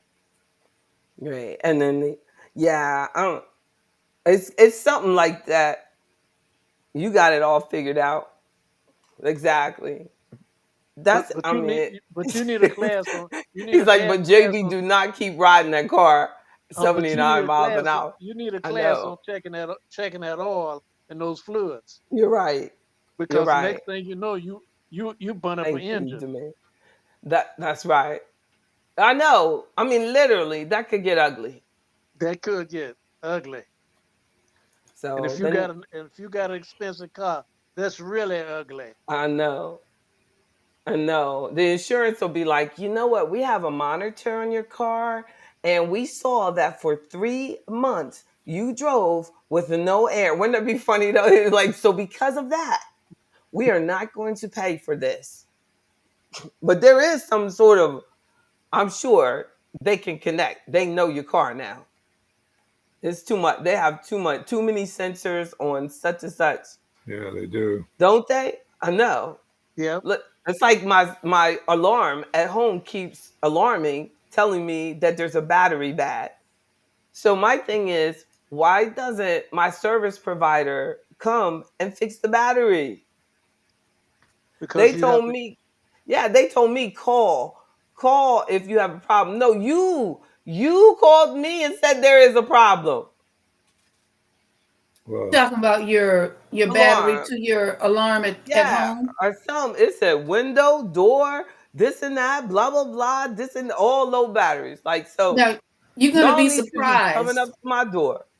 how simple and easy it is to replace that battery. It's only this big, and it's going to cost you about $100 or so. The battery is this big, and you need to find out where the battery is located. You disconnect the battery as Ah, it's as simple as plugging up a toaster. I promise you. Now, if I I did it, love it. you can do it. I love it. But you need to But I take the know it. I battery. think it's in this closet because I have a It's smart usually, closet. yeah, So that's it's right. in It's that usually closet. in the closet, and it has a little door. You open up the little panel thing. Take that battery to like a batteries plus or battery store and say, I need this replaced. Don't write Yeah. down the number, just carry the battery with you and you Yeah. let them give you exactly what you need. It's very Or if simple. I get it, I can find it on Amazon. I'm glad you said that. But I just don't understand why since y'all know so much, why don't they send me the battery by now? You know, yeah. they charge me. Okay, it can be the difference in this. You go buy the battery is $100. They send you the battery, now it's 200. True, Do you see what I'm saying? true. Oh And yeah, then and another if I call 100, them and tell them, you're right, then it's it's going to be a another visit. 100 It when you can must actually. be why they haven't come because they probably said, "You're right. That's exactly what it is." Because I'm just like, why haven't they just come with the battery? And they're like, yeah, but we charge for that. We make money Mhm. that way, lady. That's a good point. See, y'all, that's why we got to talk to each other. It's the stuff they don't teach you in college. I'm It's very telling y'all, simple. education is not intelligence. I'm very educated, but I See, have zero knowledge on that. You see what I'm saying? Amen. okay, JB, Thank you. the first, Thank you. JB, the first thing in learning how to drive a car, you Hmm. don't get under the steering wheel. You open the hood up. The hood is open. Oh Lord, You show them all of the fluid levels. you Once you right. show all the fluid levels, then they come accustomed to it. Then you start teaching the individual how to drive the car. You so good. No, that's a I didn't fact. even get that, and it's because of my first one. I got my first one was a stick shift, and I didn't even know how to drive a stick. I drove away from that dealership, struggling all the way down the parking lot. That And King Hollis, See, please tell her. when you start your relationship with cars that way, the All right. rest of your life, your daughter is very blessed by you. I just hope she listened to you, no, All because but right, see King my Hollis, I would have please tell her listened to this. you. I would have listened to you. Say But please again. tell JB this: if you're going to check the fluids, the very best time to Mm, check oil, transmission, and all that other stuff is mm. early in the morning before the car is cranked. Okay, Before the That's car the very started. best time to check that. Everything great. is settled, and now That's a you know fact. what the proper readings really are. Oh, who's Right. gonna run flat? Yeah, yeah. Well, mine about to run flat. Denard said it's they call run flats. I said, well, mine's about to run flats. I Hmm. thought, but they said at the dealership. I think they said no flat because I asked like why it doesn't have a spare tire, and they said, oh, because you know it's there are no flats. But but I'm gonna get it. I'm gonna get that first thing. I'm gonna get that. Y'all hold me accountable on Friday when we have our members only. Make sure ask did I get my air in the tires? Yeah, That's important. it is. Yeah. Somebody said that they're designed to get you home safely. He said not for me to be driving around. It says 80.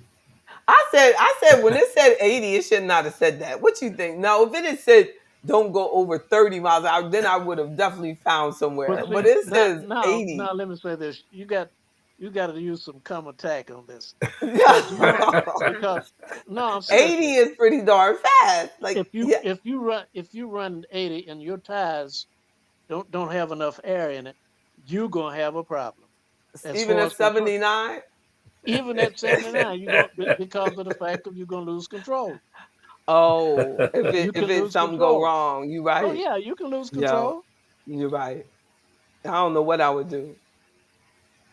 You Well, right. just I'm gonna get it just together. drive I promise. just I'm gonna drive let you slow. know when I get it. I'm gonna text you and I'm gonna tell you. I'm safe. I'm getting it fixed. Oh, that's too much. I And don't have then look. listen, Look, I don't have that on my schedule. you need to put it Air on and there. tire. I know. I don't have it on my schedule. And that fix it And flat I gotta stuff. go out of town because I have a track meet next weekend. So I gotta get it done. Or I'm gonna be driving 79 miles per hour all the way to Northern Virginia. No, they got Yes. tire stores all over. Just and Exactly. they'll give you help. Especially where I live. You know what I'm saying? Exactly. I just need to go do it. I'm gonna do it. They probably open early. I try to leave the gym tomorrow morning. I'm not gonna come back until I get that tire, until I find a tire store. You're right. I'm gonna do it. I Okay. promise. Y'all Okay. just y'all looking at me like sure. As you know me too well. I swear you just like she ain't gonna do it. And then the sad part is I don't do it till something bad happens. You know what I'm saying? You're like, but did you ever get it fixed? Well, nah, but it was like, are Like you running out of gas. oh, I know. I almost did that again the other day. I was like, girl, you better go get that gas. What? Mm, And I see, on mm, that almost gas, said, and I on remember the I gas, said I'm not gonna go below half, that's what you okay. but If you I get to always do. wait, But I but do. but I do. if you get to a half a tank, put it in Mm. your mind that you are out of you about I'm out of you're about gas. you're out of gas. I Go gotta to the think that. I'm I'm telling serious. you, King Hollis, right Half a after I got the new car, I ran out of gas. I just ran out. I just, I don't know what I was thinking. It was bad. That was a bad day. The cops were so nice to me though. They were so nice. Mm. Even paid for my gas when I went to the store to buy gas. So Mm, mm, that mm. was sweet. Look, the cop felt so bad for me. He said, "No, ma'am, I got it. I got it." And that gas thing was like $20 or something just to get the. And then a gallon of gas in the thing. It was like, y'all gonna charge for $20 for the gas thing. Gas can. Yeah, the can. It was not a can no more, right? But the gas plastic. Mm. But I'm not. I'm gonna get it together. I can't do Uber forever. I got to grow up, drive my own car. well, y'all have a And good night. you Good to are see the y'all. best. Have a wonderful night. I love you, King Hollis. I love you, Reverend Love you. Bozeman. See you I later. even love you, Weeda. Y'all Low. take care. You too. Good See to you see later, y'all. Mr. Hollis. Thank Good to you. see you all. Good to see you.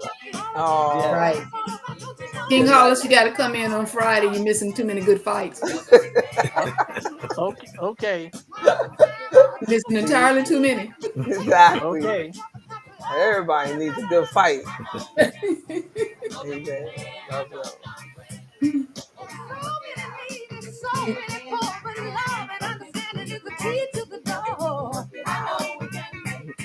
All right. All right. All right. Have a good night, everybody. Good Have a night good now. night. Take care. We can make it. I know we can make it.